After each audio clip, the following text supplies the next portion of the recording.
afternoon. It's the pit stop. We're going into week 2 here with Echo Park this weekend in Atlanta. Of course, last weekend, they were at Daytona for the season opener. When we talked last week, so much to talk about going into Daytona. We, of course, talked about the duels. We didn't know who the winners were yet there in terms of qualifying, who was going to get in on the Open. Of course, all that happened into the racing there on Sunday in Daytona. And overview of the weekend, opening weekend of NASCAR, about what I expected. And that's good and bad. We'll get into more on that as we look back at Daytona. Normally we do 2 shows during a week, but here in these first couple weeks, well, because President's Day was on Monday after the Daytona 500 and the Daytona weekend, we're just doing 1 show right now, but we will get it split back up into a look back show and a look ahead show coming up. So this show, well, we're going to look back here at Daytona. We're going to look ahead here to, of course, Echo Park this weekend in Atlanta.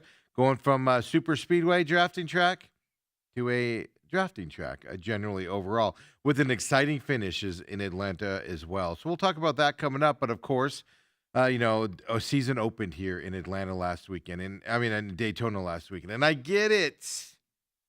Saving gas is annoying, right, with these new cars and things to that effect. I agree with you 100%.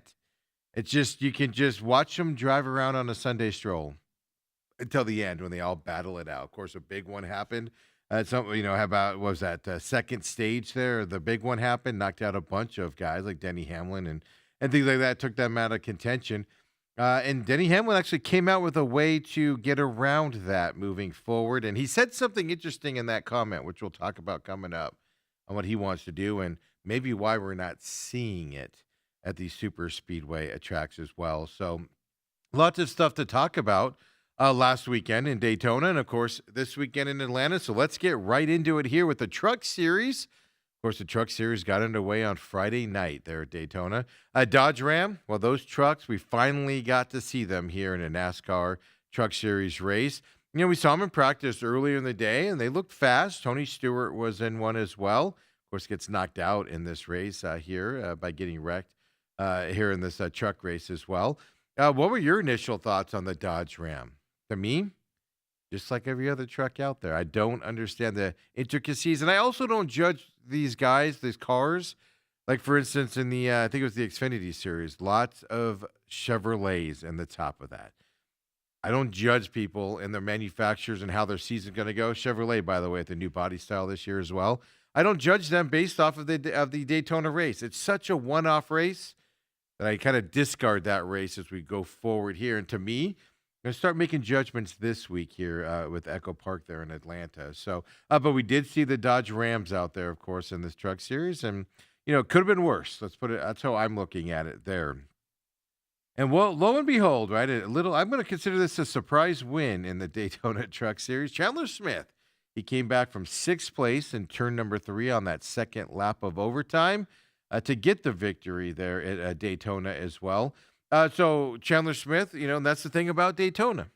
Just because you're leading going into turn 3, turn 4, doesn't mean you're going to be leading when you get to the finish line out there.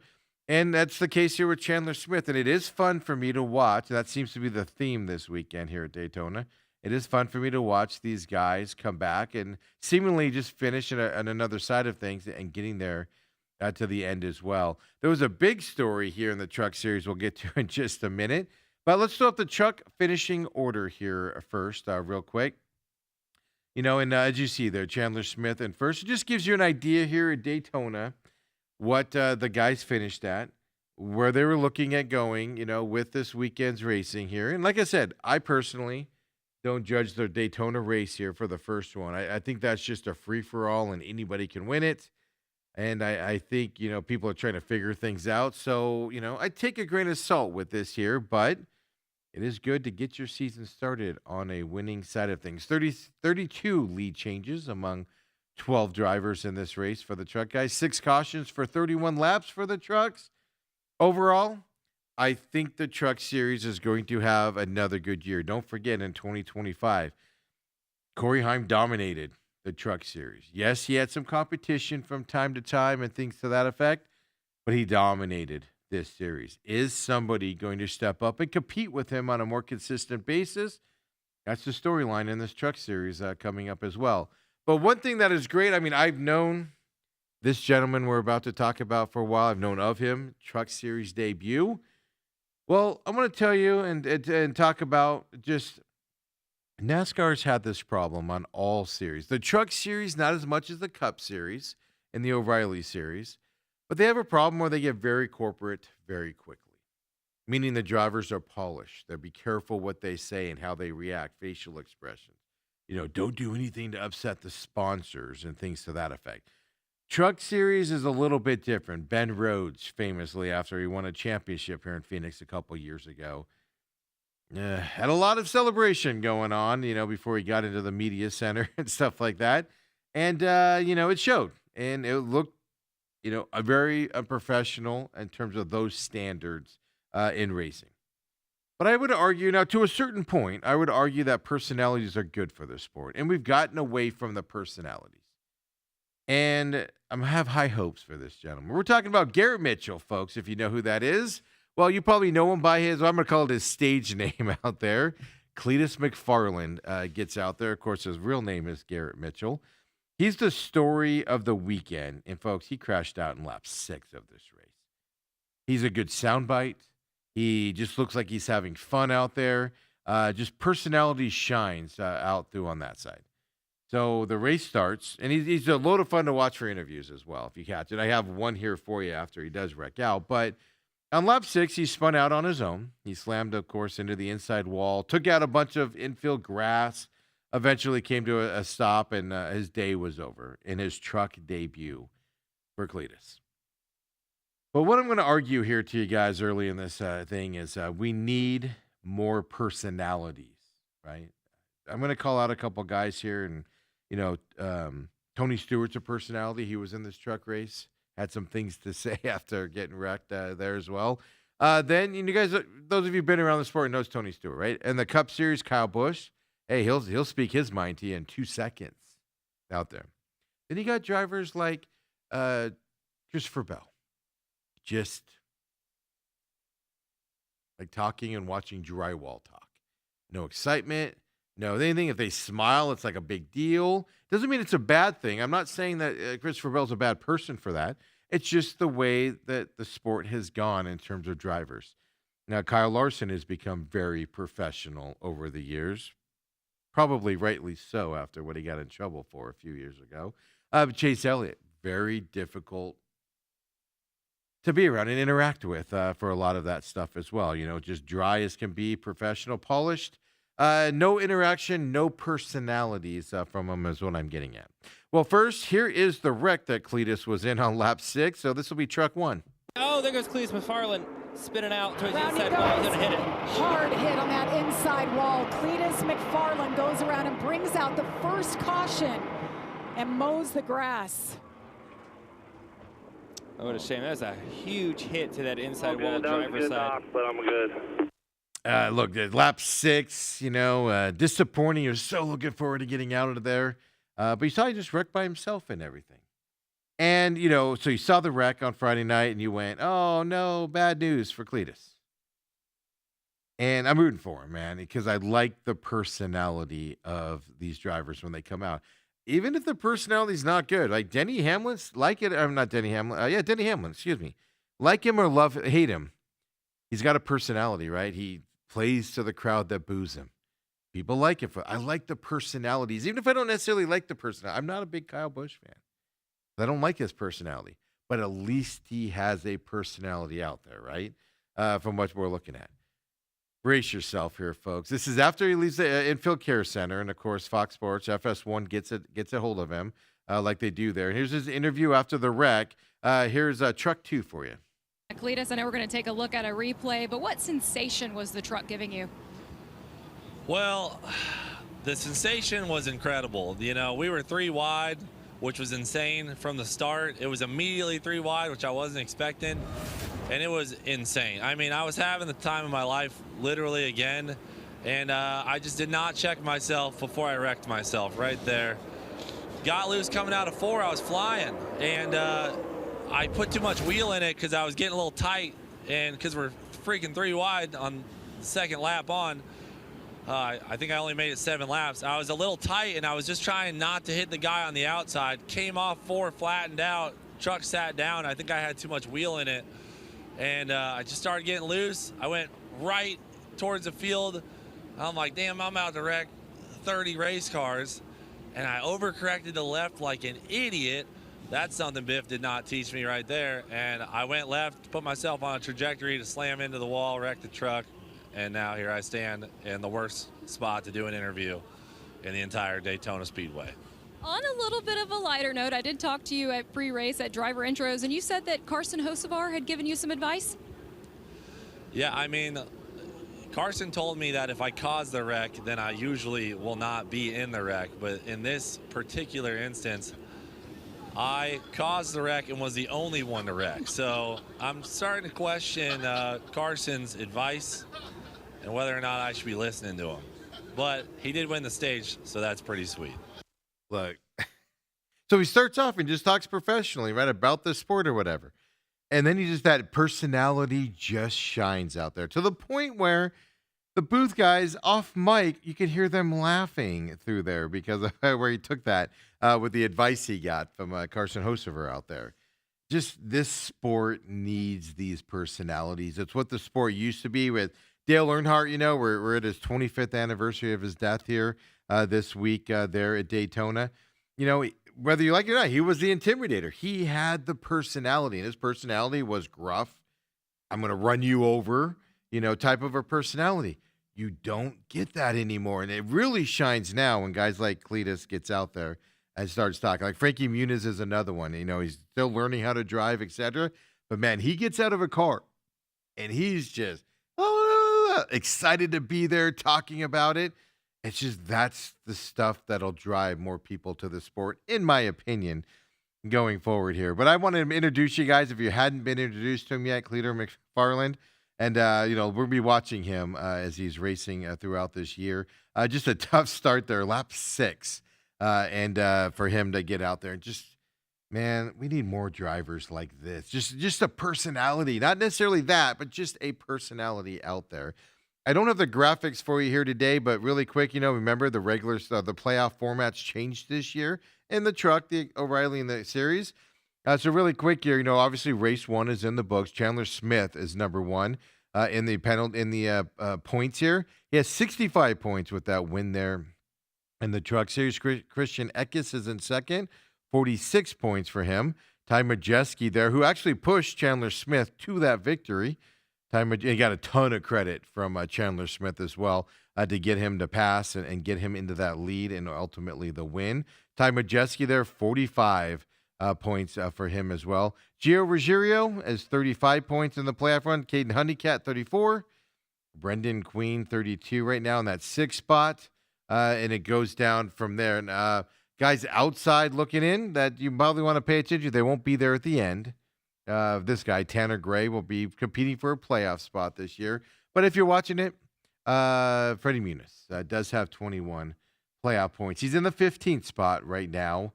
Would be outside looking in. I know it's only race 1. I don't expect Frankie to be there at the end, but just to throw his name out there as this season, of course, continues on from that perspective. And look, it was a good truck race. I enjoyed it. The Ram trucks, I think, to me, are an interesting addition, you know, from a manufacturing standpoint. And I'm looking forward to seeing what they can do starting, especially this weekend coming up here in Atlanta. Then, of course, you got the O'Reilly series this weekend, or last weekend there at Daytona as well. I picked Jesse Love to win this race.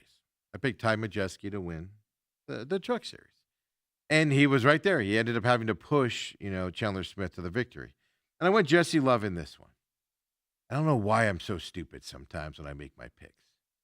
Just stop me if you heard this before.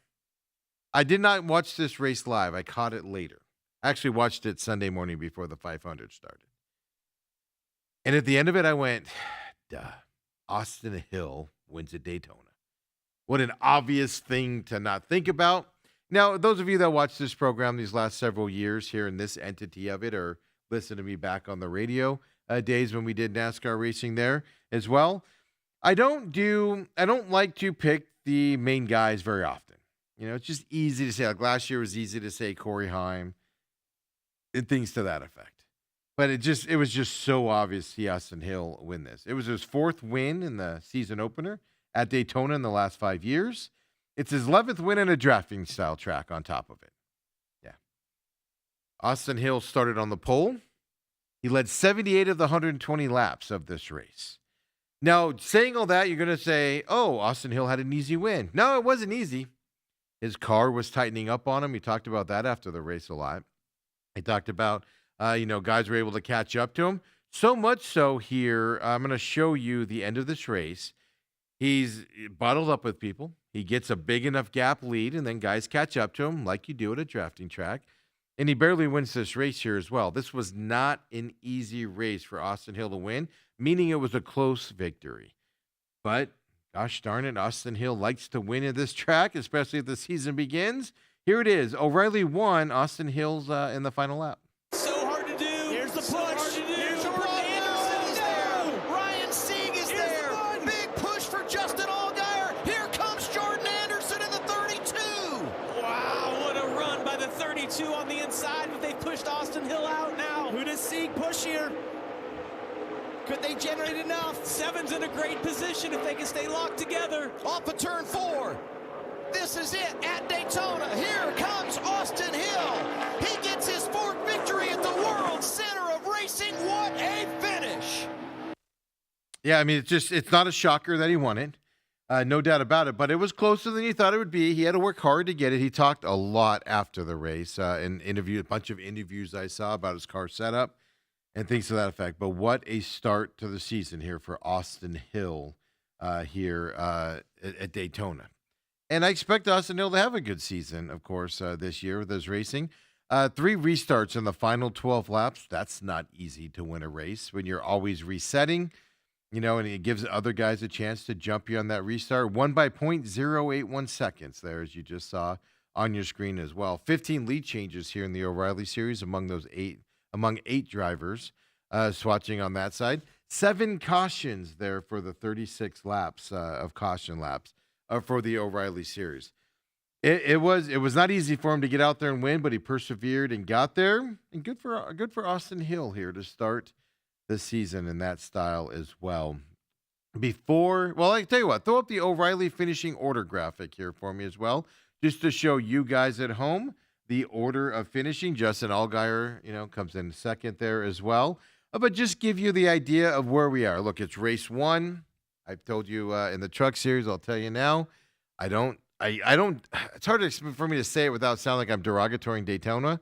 I just discount the Daytona race in terms of expectations for this season. Part of the reason why is what happened in the Cup Series that we'll talk about here in just a minute as well. So there's your drivers and everything that we're looking at and how they finished. In terms of the playoff standings, as I said, I don't have a graphic on this for you today, but Austin Hill, obviously, with the win, is 75 points up for him. Justin Allgaier's 50 points is second. Carson Guapo there, 47 points in that third spot. Jesse Love, like I said, my pick last week at Daytona. I think I might be a week ahead for him. Stay tuned for my pick coming up if I pull the trigger on that again. Sammy Smith ended up 5th here. He's got 36 playoff points. Blaine Perkins at 36. Ryan Sieg at 34 points there in the 7th spot. Raja Caruth, 34 points for him in that 8th spot. Jordan Anderson, 33 points in the 9th spot. Then you got Ryan Ellis after that. Anthony Alfredo is in that 12th spot. I'm sorry, Parker Rotzoff. I forgot to mention him, is there in the 11th spot as well. William Solowich, who I think will be in the playoff hunt as the season goes on, is in the 15th spot right now in terms of playoff points as well as we go into. There's new revamped or the old playoff system coming back for him as well. It's going to be fun to watch this series keep going. So not a shocker here that Austin Hill won. Jesse Love gave us a chance to get there as well. And so I thought overall, the first 2 races, truck and the O'Reilly series, were both fun. Exactly what I expected, for in terms of the winner, getting to the end and winning it. And it was fun watching who won it. And then the Cup Series. And unfortunately, the Cup Series was exactly like you thought it would be. It's just fuel saving. It's the, running in just lines, nobody pushing anything until the very end. Strategy is very little in this race. Yet the strategy would be fuel saving to get as many laps as you can before you have to go in and pit. You're kind of hoping for an accident so you can pit on that side of it. And it's just Daytona 500 is still a fun race in the Cup Series. It really is to me. But what they've done to it just takes it detrimentally away. It's still visually stimulating with them 2 wide, 3 wide, 4 wide, but just rolling it quarter throttle, 3/4 throttle, and things like that are just hard to watch for us diehard racing fans out there, right? That we are looking at. It just turns into a Sunday cruise for the most part out there. But in the end, it's where you get the excitement. Guys start pushing, and I saw a lot of disappointment here, and I agree with this to a certain extent. To me, it's exciting that Tyler Reddick got the win. Didn't lead a single lap. Was in the back. Gets the push out there to get up to the front. Wrecks happen, gets past Chase Elliott, boom, wins the race. That can be exciting, but at the same time, you pause and you think about it, and you go, Tyler Reddick didn't lead a single lap in this. And he's the winner? So I get both perspectives on that as well. One thing I do love about it, Daytona 500, they bring out all the fun stuff before the race. It's the Super Bowl, if you will, of the racing community, the first race of the year. Man, I cannot get enough of these flyovers and things beforehand. Here it is, Cup 1, pre-race flyby. Coming at you, folks. That's so beautiful. That's just amazing. And then they split up and they go all over the place. And that's from the spotter stand right there, I believe is where that came from. From that, it's just amazing to watch that. Other sports will do flyovers, but not the way that NASCAR can do it, where they fly so low and come over like that. It just sets the tone for the All-American race, right? Going into that as well. So as I told you, Tyler Reddick gets the win, 23-11 out there. But obviously, in a drafting track, in a super speedway drafting track, especially, you need help from your teammates or from somebody else to get you there. Well, Riley Herbst was able to help Tyler Reddick there, of course, teammates, and it allowed him to get past the leader of the race there in that final lap, Chase Elliott, and get to that finish line first for him. Reddick ended up being the 25th different leader in the race. That's a record for the Daytona 500. That's how many different cars were up in front at some point. Reddick didn't win it all in 2025. He missed the playoffs, and this year gets his first win here in 2026 in the opener. Let's get that monkey off our backs, right, in the Daytona 500. Now we can just go out there and race and win. I do expect better things from 23-11 this year, especially Tyler Reddick. They talked a little bit about this going into last weekend, because last year I kept saying, this lawsuit cannot be good to this team. Tons of distractions from executives on down. Always being asked the same questions about it from Tyler Reddick to Bubba Wallace and things to that effect. Not knowing their standing in the sport in terms of, charter, no charter. You could say all you want that it shouldn't matter to these guys. But, folks, I hate to tell you this, it does get to you and it does wind you down over time. So it's good they settled the lawsuit in the offseason. Everybody's happy now coming into the season. And boom, right off the bat, Michael Jordan, 23-11, Denny Hamlin, Tyler Reddick get their first win of the season to open it up. Here is the final lap, Cup 2. This is the one you want to lead. If the caution comes out, it's over. Hocevar in the wall, turned around in front of the field. Around goes Jones. Ricky Stenhouse to the front. Elliott around the outside. Still green. That was the Reddick first on the bottom. last Reddick, lap Elliott. chaos. The help's on the outside. Here comes Chase Elliott. Can it be? Yeah, Chase Elliott. Stuck in the middle with no help. Zane Smith with him. On the bottom is Tyler Reddick. They come up single file. Zane Smith's going to have one shot at Chase Elliott, NASCAR champion, most popular driver, trying for the win. Tyler Reddick that just moved outside. He's got help. Riley Herbst, his teammate. Reddick drops to the bottom. Alongside Elliott, in the wall goes Herbst, and Tyler Reddick comes to the line. Wow. A shower of sparks behind him. Unbelievable. Tyler Reddick gets that win. Look at that driving. Swerving in and out, using the drafting, getting behind him. The cars in the front. Chase Elliott was at a disadvantage, if you don't know how this works, being the front car there. using more gas, more full throttle to keep that speed up. You get behind them, it's no different than being on a freeway, right? Behind a big semi truck. You get behind a semi truck, your car's a little bit freer. You don't have to press the accelerator down as much. He was able to pop outside, get the serious momentum there, and pass Chase Elliott. And then, of course, Riley Herbst, who was helping him push up there, ends up losing it into the wall and taking everybody out beforehand. That, to me, is one of the best visuals of sports racing and sports finishing, is when that big crash happens before the leader getting across the finish line. There's something about that look that, to me, is spectacular to see as well. So Tyler Reddick gets the win in that fashion. 23-11, of course, gets the monkey off their back here. Michael Jordan wins the biggest race of the season in terms of, not obviously championship race would be more important, but in terms of the early season here as well. And the one everybody wants in their mantle, if you're a race car driver, a team owner, person working on the teams, and all of that stuff there. So Tyler Reddick getting that win, folks. I do expect big things from Tyler Reddick this year. I'm not saying he's going to win 9 races. I expect him to make the playoffs and be in contention in the playoffs throughout it. I expect good things from him this year. Bubba Wallace going to do what he's going to do. And, a lot of people knock Bubba Wallace, but Bubba Wallace will be up there. It's just he doesn't know how to finish races yet.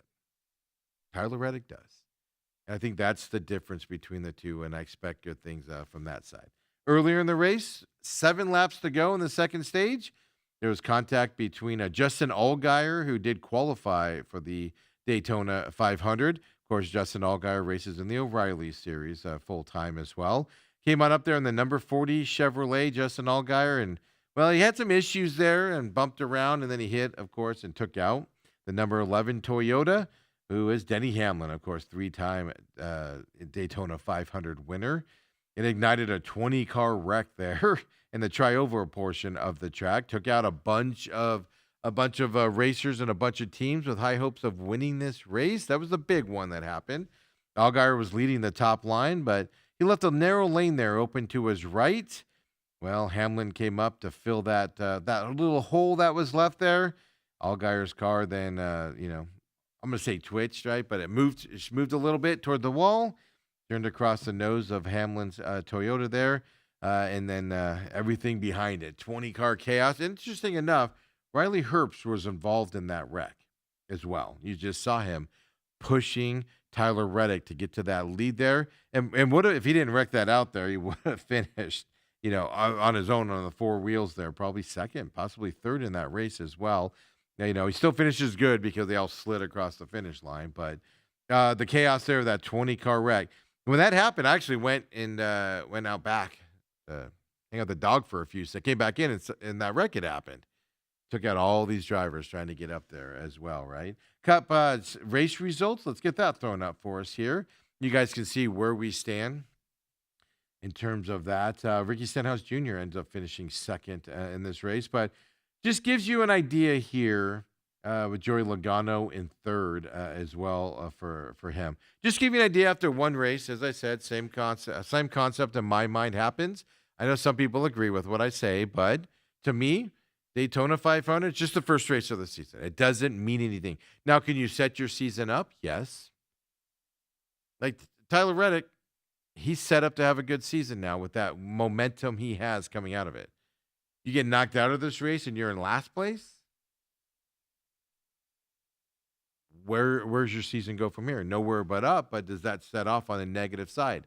Kyle Busch in that 8 car starts the race. I mean, within like 11 laps, he's complaining about other drivers already and how they're not treating him right on his radio.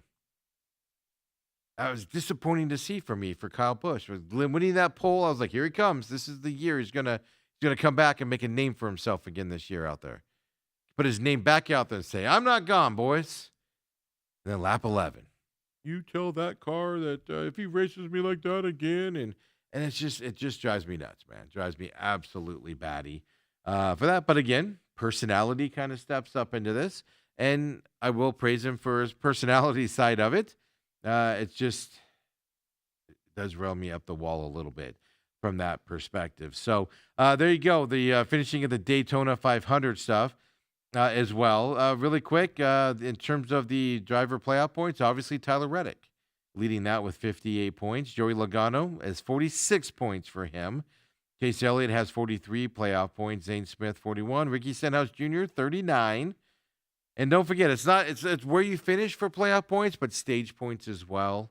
Top 10 drivers in each stage get points, 1 through 10, depending on where you stand, or 10 through 1, I guess you could say, right? 1 gets 10 points, etc. You get less points as you go down. So that changes it here. So just because Ricky Stenhouse Jr. was there at the end doesn't mean he's going to jump up in those points, because there's other things involved. Brad Keselowski's 6th there with 39, along with Chris Buescher, his teammate there, number 17 car in the 7th spot. Bubba Wallace, another 2311 racer, has 37 playoff points at 8. Carson Hocevar, 36 playoff points at 9th. Then you get Ryan Blaney, my pick to win last weekend. Just didn't feel right from the beginning with the duels and everything for Ryan Blaney. 36 points, though, in that 10th spot. Then you got Riley Herbst with the 35 points, along with Daniel Suarez. They're 11th and 12th. Josh Berry in the 33 points. Kyle Busch, 14th. 29 playoff points for him to start this season. Kyle Larson is not good on super speedways. He has no interest being on a super speedway and racing. It's not his style of racing. But he's 15th here with 29 points. And then Noah Gragson as the last playoff spot in the 16th spot with 27 points. Michael McDowell is just outside with 26. William Byron got taken out in a wreck, does have 25 playoff points, but he's in that 18th spot. John Hunter Nemechek, 25 points for him in that 19th spot. And then Ty Dillon, 23 points there in that 20th spot as well. Look, William Byron will be in the playoffs here coming up later on in the season. It's just, it's just a tough start there at the Daytona 500 when you get taken out a little bit early. Obviously, like I said, we've talked about it. The controversy is the fuel savings, running at half throttles, 3/4 throttles, not wanting to lead the race because you waste too much gas. You want to stretch these runs out and pit later in the stages and things to that effect. It continues to be an issue here with these next-gen cars, not just at Daytona, but all the super speedway tracks out there. The fan base is very vocal about this, and I understand why. It's visually intimidating, but we tune in to watch these guys race, not go for a Sunday stroll. Well, Denny Hamlin said he has spoken to NASCAR executives, and he has a plan to speed this up in these next-gen cars out there. Here's the exact quote. "There's a way, but we're going to have to increase the speeds by a lot." By the way, if Hamlin did finish 31st here in the Daytona 500 after his wreck there in that second stage as well, and he's part owner of that 2311 team, so his driver did get into the owners, the winner's circle as well for him. He said, "You're going to make it where handling matters. That's going to spread the field. That's going to make it to where it'll look a lot more like racing from the past," unquote, is what he said. And he's right. You've got to get the speeds up on these guys. He says something here in a minute, though, that caught my eye on maybe why NASCAR's dialing it back. But the latest iteration of NASCAR stock car, the next-gen car, well, it's a safer version of anything that's ever been out on this series. Even if big wrecks happen, we haven't seen a death in a long time on a NASCAR racetrack. Not that they happened all the time, but they used to happen enough that you noticed them, right? But this next-gen car is slower speeds on all the tracks for the most part.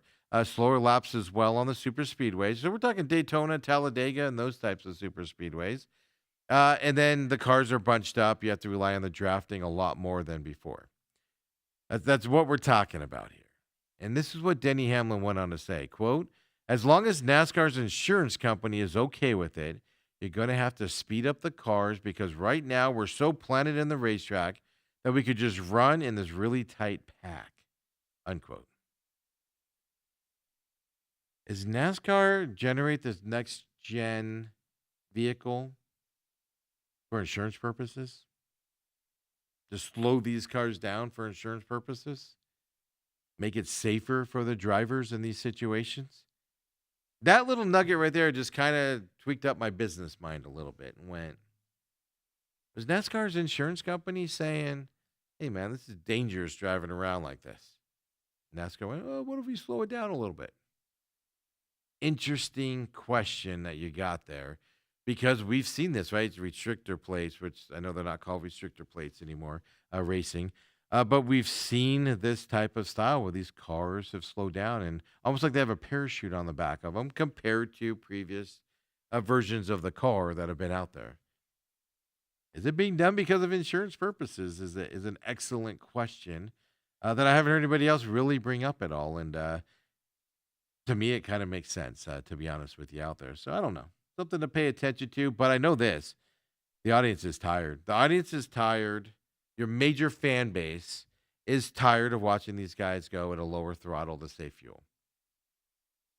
Your fan base is getting tired of watching a whole race all day. You invested in 3.5 hours, three and a half hours in this race. All these drivers were in the front, driving around, driving in front, driving. You were invested in it. Then that big 20 car wreck happened, and you lost Denny Hamlin and a couple other big names. But you're invested in the guys in the front. Now, one person thought of Tyler Reddick all day long on that track. He was nowhere to be seen in the front. Nowhere. And he wins it? I can understand that complaint from your fan base, NASCAR, going forward as well. I can also understand a lot of people tuned in this weekend as well. I was one of them to watch them. Like I said, I didn't see the O'Reilly Series live. I had to watch it on tape. I watched it Sunday morning before the 500 to get caught up on it. But in terms of rating on the Truck Series, of course, on FS1 Friday night, 37% average viewership increase over 2025's Daytona race to open the season. The Truck Series was the most watched Truck Series race since 2016. 1.3 million viewers tuned in on average for that. 1.387 to be exact million viewers tuned in for the truck race on a Friday night on FS1, folks. Whew. The O'Reilly Series on the CW again this year, second year in a row. 1.812 million total viewers on Saturday. This is the interesting fact on the O'Reilly Series. Viewership, it was 79% higher than the season finale that happened just here last December at Phoenix Raceway. The championship race for O'Reilly. This race was 79% higher than that. On the same channel, the CW. I have a hard time watching live CW stuff. That's why I can't watch it live. I have to watch it later unless I'm someplace else. Or I have to do some things that I'm not proud of to get to it. I won't announce it here because of statute of limitations. It's frustrating. It's 79% higher than the championship race at Phoenix Raceway earlier this year. Then you go to Sunday in the Cup Series. They had to move this race up an hour because of rain that was expected, weather that was expected to come into Daytona later on in the day. They got 7.489 million viewers for Sunday's Daytona 500, being moved up an hour. It's an 11% increase over 2025 on Fox, right? They beat every non-prime Winter Olympics window on cable or broadcast, and that's the other thing. They're going up against the Olympics this year. Still, 11% increase here for the Cup Series. So you can say all you want that people don't want to see the slowing. I think the diehard racing fans are the one most annoyed by the slowing down of this car, right? Saving the fuel and the strategies there. I can tell you this. It's still visually stimulating as they talk about it and they talk about the pit breaks and the strategies. But I can also understand how longtime NASCAR fans aren't into that. There has to be some difference. I can tell you this, NASCAR ain't going to change though if they're getting ratings like this. That tells NASCAR right off the bat, people like this. We're keeping it. So there's a big decision they got to decide on, of course, and moving forward here in the NASCAR circuits, at least with those super speedways and the way that they are run out there. Folks, come on back here. We're going to take a quick break here on the pit stop. When we come back, we're going to look ahead to Echo Park this weekend. Of course, that's a new name for Atlanta. It changed last year. Another drafting track coming up. Atlanta generally has spectacular finishes. Let's see what happens here and make our predictions as well. I'll fill you in here as we move forward here. Lots of, in terms of news, lots of sponsorship news and things like that moving forward. I want to get into Atlanta and Echo Park. So come on back, folks. We'll get ready for this weekend here on the Pit Stop.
And we're back here at the pit stop every week.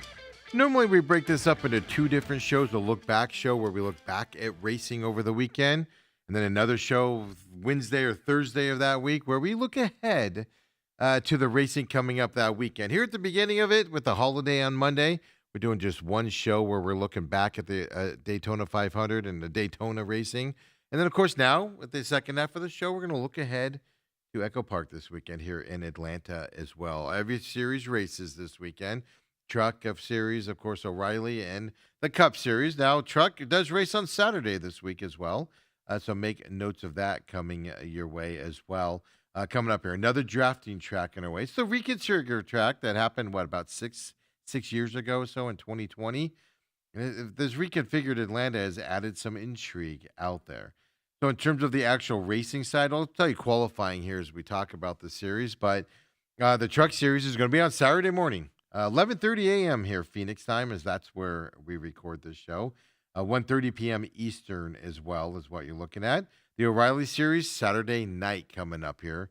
5 p.m. Eastern, which would be 3 p.m. Phoenix time, right after that Truck series ends.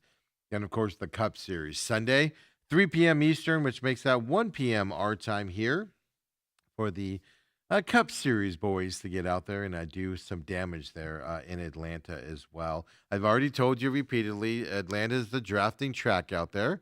But it is a 1.54-mile oval, was recently reconfigured into this new style. And it usually has exciting finishes. The drafting is different than what you just saw at Daytona. But it does come into play as well. You'll get some more spread out cars here in Atlanta. And it doesn't have the high banking, for instance, like Daytona does have out there as well. So for the Truck series this weekend, qualifying, well, it's Friday, 3 p.m. Eastern, which would be 1 p.m. Phoenix time here as well. Some notes, Cup Series drivers are dropping down here. I know Ricky Stenhouse Jr. is racing in the Truck Series. Kyle Busch is scheduled to race in the Truck Series as well this weekend. Kyle Busch has a record number of wins at the track overall. 8-time winner at the track as well. Kyle Busch will make the first of his 8 season starts this weekend in the Truck Series. He won the last 2 Atlanta races, giving him an average finish of 1. His 2 races on this redesigned track where we get the excitement. Kyle Busch is the favorite. He would have to be the favorite as he brings his Cup Series experience down to Atlanta and races here in this Truck Series against these guys. Other things to watch? Well, Corey Heim dominated the 2025 season in the Truck Series. Pay attention. How does Corey Heim do this weekend getting out there in Atlanta? Is this going to be another dominating season for him in this Truck Series, or is there going to be some early hiccups early in the season as well, as he's in on that entry list coming up as well? The other thing to look at here, right? Ram Truck, we saw their debut in Daytona last week. Well, Daytona is a different type of track. How do the Rams truck look in terms of performance away from Daytona and those high banks and the bottle upness? Watch for the Rams truck. I'm really interested in seeing how they formulate into this Truck Series. Are they competitive early here? Are they struggling? And this is be our first glimpse of a racetrack, a normal, quote unquote, normal racetrack. So it'll be interesting to see how they do perform at that time. Another note here, I told you a couple Cup drivers, Ricky Stenhouse Jr., Kyle Busch is going to be in the Truck Series. Well, Ty Dillon is coming down from the Cup Series as well. He'll be running in the truck race. He's going to be the driver to watch in the Ram truck as well. He's got the experience to drop down into this. How does that Ram truck look with him behind the wheel is more kind of what I'm going to look forward to on that side. So some interesting things to look forward to here on this truck race. Also, a Saturday morning truck race. I get it. Once you strap in and you get racing, it's ready to go. But these guys are used to racing on Friday nights. Does that change a little bit of the perspective here, racing in the morning time? Weather's different, lights are on, sun's up, etc. So does this change things coming up into it? Obviously, Kyle Busch is the perennial favorite. He's won the last 2 times he's raced a truck race in Atlanta, and things to that effect. Does anybody have anything for him this weekend as well? Carson Hocevar is in the entry list here. I'm looking at the entry list page here for this race this weekend as well, coming up here. Adam Andretti is going to be here in the 5 car as well. So 36 Spots, those 36 trucks racing this weekend as well. Carson Hocevar is coming down to race in this in the Cup Series. Do you go with Kyle Busch because he's the favorite? I don't do that here on this show very often. I will sell out occasionally. But the guy that I'm about to pick, well, it would be a stretch. You know, you're going to say, well, you're still picking the chalk, Steve. I want to see how Corey Heim races this weekend. Does he come out in the dominating fashion? Is he running high off of last year's domination? Do they have hiccups? Do they have mess ups that he has to deal with out there? Or does he get out there and compete against Kyle Busch and the more experience and is able to get a win on this deal? I'm going to pick Corey Heim this weekend to kind of upset Kyle Busch here going into this Truck Series race. Get out there and run it and race this thing and continue and start off with this dominating fashion. Nobody wants anything more than me for somebody else to regularly compete with Corey Heim. I think he's going to have more competition this year than he had last year on this circuit. It's just, who's it going to be is kind of the question coming up here.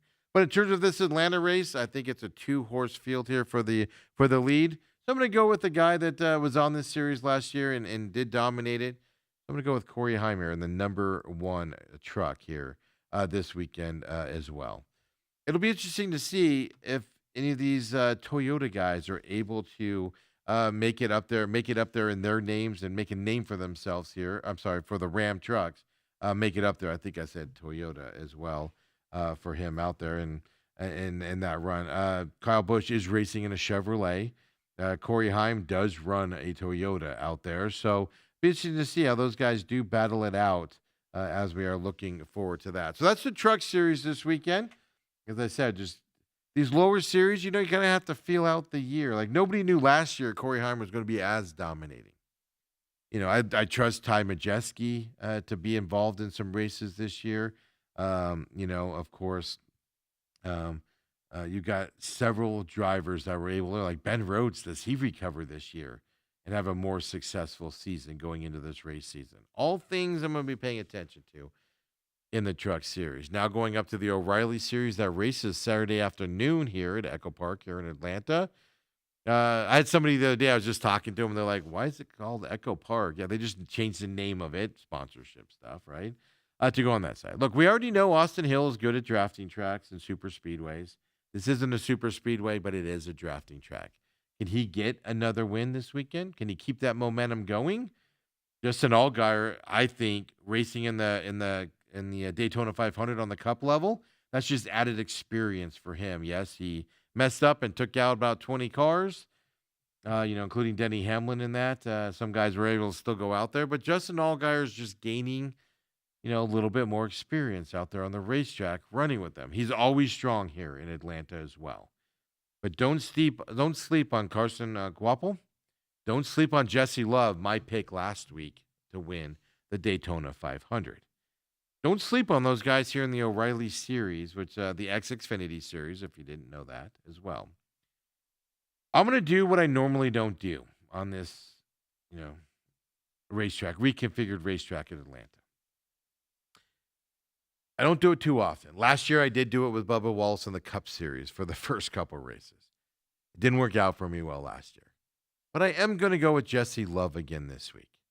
I think I was off a week. When I was watching Jesse Love run last week, those high banks and things, I think there was some struggle involved with that. Getting into a drafting track in Atlanta, I think Jesse Love can work really well here in this race to get out there. So I'm going to stick with last week's pick to win this weekend. I think I was off a week with him. So I'm going to go Jesse Love this weekend here in the O'Reilly Series as well for that. Qualifying for them, I didn't actually write it down. I apologize, everybody. But qualifying, I do believe, is Friday as well, Friday afternoon for them, because obviously Truck Series races in the morning on Saturday for that. No practice this weekend in Atlanta as these guys get going. We're going to start seeing less and less practice. The teams don't like it. It adds expenses, ruins cars, obviously more expenses with tires and gas and stuff. So I know practice coming up this week. And then obviously the Cup Series on Sunday this weekend. Pole qualifying is set for an 11 a.m. time frame here on a Saturday, which would be 9 a.m. our time here in Phoenix. So qualifying, boom, right into the Truck Series, boom, right into the Xfinities or O'Reilly Series. Excuse me. It's going to take me a while to not say Xfinity out there. Atlanta's an interesting race since they reconfigured it. Exciting finishes, strategy does come involved with this. Some guys will just run out front for a lot of times here on this racetrack. But generally, you have a lot of switching up in terms of leaders and passing and stuff to that. When it comes to qualifying, Fords have won 6 poles with this new configuration. But they've only won the race 2 times, Fords. They're really fast when they're out there qualifying. Then the race happens, and they just somehow lose some of that speed to get up there. And Fords work together really well on the racetrack. Only 2 races out of those 6 poles.